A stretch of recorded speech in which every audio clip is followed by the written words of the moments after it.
ಹೈಕೋರ್ಟ್ಗೆ ಮತ್ತೆ ಬಾಂಬ್ ಬೆದರಿಕೆ ಕರೆ ಬಂದಿದೆ. ಈ ಹಿನ್ನೆಲೆಯಲ್ಲಿ ಆತಂಕ ಸೃಷ್ಟಿಯಾಗಿದೆ. ಕೋರ್ಟ್ನಿಂದ ಹೊರಬಂದಿದ್ದಾರೆ ಎಲ್ಲ ವಕೀಲರು. ಇಮೇಲ್ ಮೂಲಕ ಬಂದಿರುವಂತಹ ಬೆದರಿಕೆ ಸಂದೇಶ ಇದಾಗಿದೆ. ಸ್ಥಳಕ್ಕೆ ಈಗಾಗಲೇ ಗದಗ ಠಾಣೆಯ ಪೊಲೀಸರು ದೌಡಾಯಿಸಿದ್ದಾರೆ. ಒಂದು ತಿಂಗಳ ಹಿಂದೆಯೂ ಇಂಥದ್ದೇ ಸಂದೇಶ ಬಂದಿತ್ತು. ಅವಾಗಲೂ ಕೂಡ ಸಹಜವಾಗಿ ಆತಂಕ ಮನೆ ಮಾಡಿತ್ತು. ಈ ಹಿಂದಿನ ದಿನಗಳಲ್ಲಿ ಗಮನಿಸೋದಾದ್ರೆ ಮೈಸೂರಿನ ಕೋರ್ಟ್ಗೂ ಕೂಡ ಇದೇ ರೀತಿಯಾಗಿ ಬೆದರಿಕೆಯ ಇಮೇಲ್ ಬಂದಿತ್ತು. ಮತ್ತೆ ಈಗ ಒಂದು ತಿಂಗಳ ಹಿಂದೆ ಬಂದಿತ್ತು ಧಾರವಾಡ ಹೈಕೋರ್ಟ್ಗೆ. ಇದೀಗ ಮತ್ತೆ ಅಂಥದ್ದೇ ಬಾಂಬ್ ಬೆದರಿಕೆ ಸಂದೇಶ ಬಂದಿರುವಂಥದ್ದು ಇಮೇಲ್ನ ಮೂಲಕ. ಈ ಹಿನ್ನೆಲೆಯಲ್ಲಿ ವಕೀಲರೆಲ್ಲರೂ ಕೂಡ ಹೊರಗಡೆ ಬಂದಿದ್ದಾರೆ. ಇದ್ದಂಥ ಜನಗಳು ಎಲ್ಲರೂ ಕೂಡ ಹೊರಗಡೆ ಕಳಿಸುವಂತಹ ಕೆಲಸಕ್ಕೆ ಮುಂದಾಯಿತು. ಯಾಕಂತ ಹೇಳಿದ್ರೆ ಈಗ ಬಾಂಬ್ ಸ್ಕ್ವಾಡ್ ಬರೋದಾಗ್ಲಿ ಪೊಲೀಸವರಾಗಲಿ ಬಂದು ಪರಿಶೀಲನೆ ನಡೆಸ್ತಾರೆ. ಆದರೆ ಯಾವುದೇ ಅಹಿತಕರ ಘಟನೆಗಳು ನಡೀಬಾರ್ದು ಅಥವಾ ಏನೋ ಒಂದು ತೊಂದರೆ ಆಗಬಾರ್ದು ಅನ್ನುವಂಥ ನಿಟ್ಟಿನಲ್ಲಿ ಹಿತದೃಷ್ಟಿಯಿಂದ ಇದ್ದಂಥವ್ರನ್ನೆಲ್ಲ ಹೊರಗಡೆ ಕಳಿಸುವಂಥ ಕೆಲಸಕ್ಕೆ ಕೋರ್ಟ್ ಸಿಬ್ಬಂದಿಗಳು ಕೂಡ ಮುಂದಾದರು. ಸ್ಥಳಕ್ಕೆ ಪೊಲೀಸರು ಕೂಡ ದೌಡಾಯಿಸಿ ಪರಿಶೀಲನೆಯನ್ನು ನಡೆಸ್ತಾ ಇದ್ದಾರೆ. ಯಾಕಂತ ಹೇಳಿದ್ರೆ ಅದೆಷ್ಟೋ ಫೇಕ್ ಬೆದರಿಕೆ ಇಮೇಲ್ಗಳು ಕೂಡ ಬಂದಿದೆ. ಆದರೆ ಅದು ಫೇಕ್ ಅಥವಾ ನಿಜ ಅಂತ ನೋಡುವಂಥ ಸಂದರ್ಭ ಅಲ್ಲ. ಒಂದ್ಸರಿ ಬಂದ ತಕ್ಷಣ ಏನೆಲ್ಲ ಪ್ರಿಕಾಷನ್ಸ್ಗಳನ್ನ ತಗೊಳ್ಬೇಕು ಮೊದಲು ಕೋರ್ಟ್ ಅದನ್ನು ತಗೊಳುತ್ತೆ. ಯಾಕಂತ ಹೇಳಿದ್ರೆ ಯಾವುದೇ ಘಟನೆಯನ್ನು ಎದುರಿಸುವ ಮೊದಲಿಗೆ ಪ್ರಿಪೇರ್ ಆಗಬೇಕಾಗತ್ತೆ. ಹಾಗಾಗಿ ಇಂಥದ್ದೊಂದು ಘಟನೆ ಇವತ್ತಿಗೆ ಸಾಕ್ಷಿ ಆಗಿರೋದು ಧಾರವಾಡ ಹೈಕೋರ್ಟ್ನಲ್ಲಿ. ಕಳೆದ ಒಂದು ತಿಂಗಳ ಹಿಂದೆಯೂ ಕೂಡ ಧಾರವಾಡದ ಹೈಕೋರ್ಟ್ಗೆ ಇದೇ ರೀತಿಯಾದಂಥ ಇಮೇಲ್ ಸಂದೇಶ ಬಂದಿತ್ತು. ಇದೀಗ ಮತ್ತೆ ಅಂಥದ್ದೇ ಕೆಲಸ ಆಗಿರೋದು ನಿಜಕ್ಕೂ ಸ್ಥಳದಲ್ಲಿ ಆತಂಕದ ವಾತಾವರಣ ನಿರ್ಮಾಣವಾಯಿತು. ಈ ಹಿಂದಿನ ದಿನಗಳಲ್ಲಿ ಕೂಡ ಗಮನಿಸೋದಾದ್ರೆ ಒಂದಷ್ಟು ಸ್ಕೂಲ್ಸ್ಗಳಿಗೆ ಒಂದಷ್ಟು ಕಾಲೇಜ್ಗಳಿಗೆ ಈ ರೀತಿಯಾದಂಥ ಬೆದರಿಕೆ ಇಮೇಲ್ಸ್ಗಳು ಬರ್ತಾ ಇತ್ತು. ಆ ಒಂದು ಆರೋಪಿಗಳನ್ನು ಬಂಧಿಸುವಂಥ ಕೆಲಸಕ್ಕೂ ಕೂಡ ಖಾಕಿ ಪಡೆ ಮುಂದಾಯಿತು. ಆದರೆ ಇಂಥ ಪ್ರಕರಣಗಳು ಮಾತ್ರ ನಿಲ್ತಾ ಇಲ್ಲ. ಇತ್ತೀಚೆಗಷ್ಟೇ ಕಳೆದ ಒಂದು ತಿಂಗಳ ಹಿಂದೆ ಮೈಸೂರಿನ ಕೋರ್ಟ್ಗೂ ಕೂಡ ಇದೇ ರೀತಿಯಾದಂಥ ಬಾಂಬ್ ಬೆದರಿಕೆ ಇಮೇಲ್ ಬಂದಿತ್ತು. ಅಲ್ಲಿಯೂ ಕೂಡ ಎಲ್ಲರನ್ನ ಹೊರಗಡೆ ಕಳಿಸುವಂಥ ಕೆಲಸಕ್ಕೆ ಅಲ್ಲಿನ ಕೋರ್ಟ್ ಸಿಬ್ಬಂದಿ ಮುಂದಾಗಿದ್ರು. ವಕೀಲರಿಂದ ಹಿಡಿದು ಜಡ್ಜಿಂದ ಹಿಡಿದು ಎಲ್ಲರೂ ಹೊರಗಡೆ ಬಂದಿದ್ರು. ಈಗ ಅಂಥದ್ದೇ ಪ್ರಸಂಗ ಮತ್ತೊಮ್ಮೆ ಧಾರವಾಡ ಹೈಕೋರ್ಟ್ನಲ್ಲಿ ಜರುಗಿದೆ. ಬಾಂಬ್ ಬೆದರಿಕೆ ಸಂದೇಶ ಬಂದಿತ್ತು.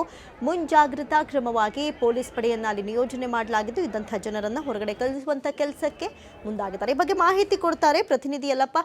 ಯಲ್ಲಪ್ಪ, ಕಳೆದ ಒಂದು ತಿಂಗಳ ಹಿಂದೆಯೂ ಇಂಥದ್ದೇ ಆಯಿತು. ಆಗ ಯಾರು ಅನ್ನೋದು ಗೊತ್ತಾಗಿಲ್ವಾ? ಈಗ ಮತ್ತೆ ಅಂಥದ್ದೇ ಸಂದೇಶ ಬಂದಿದೆ. ಏನಿದೆ ಇದು ಈ ಪ್ರಕರಣದ ಡೀಟೇಲ್ಸ್ ಕೊಡೋದಾದ್ರೆ?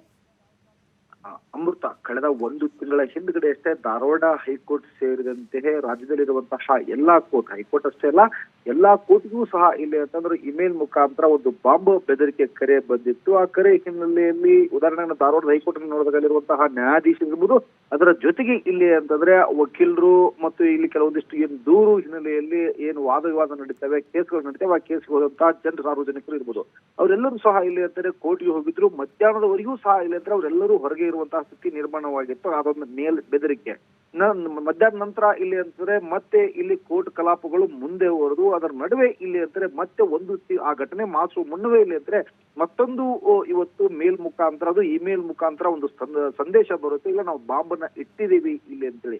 ಈ ರೀತಿಯಾದಂತಹ ಒಂದು ಮೇಲಿಂದ ಮೇಲೆ ಪ್ರಕರಣಗಳು ಈಗಾಗಲೇ ನಡೀತಾ ಇದಾವೆ. ಈ ಹಿನ್ನೆಲೆಯಲ್ಲಿ ಇದಕ್ಕೆ ಸೂಕ್ತವಾದಂತಹ ಒಂದು ಬಂದೋಬಸ್ತನ್ನು ಮಾಡಬೇಕು ಅಂತ ಧಾರವಾಡದ SP ಗುಂಜನ್ ಆರ್ಯ ಸಹ ಕೂಡ ಇಲ್ಲಿ ಅಂದ್ರೆ ಸ್ಥಳಕ್ಕೆ ಭೇಟಿ ನೀಡಿ ಒಂದು ಪರಿಶೀಲನೆ ಮಾಡುವಂತಹ ಕೆಲಸವನ್ನ ಮಾಡಿದ್ರೆ ಮತ್ತು ಈಗಾಗಲೇ ಈ ಸಂಪುಟಿಗೆ ಸರ್ಕಾರ ಇದನ್ನ ಗಂಭೀರವಾಗಿ ತೆಗೆಯಬೇಕು ಅಂತೇಳಿ ಹೈಕೋರ್ಟ್ ವಕೀಲರ ಸಂಘದ ಅಧ್ಯಕ್ಷ BD ಹಿರೇಮಠ್ ಆಗ್ರಹಿಸಿದ್ದಾರೆ.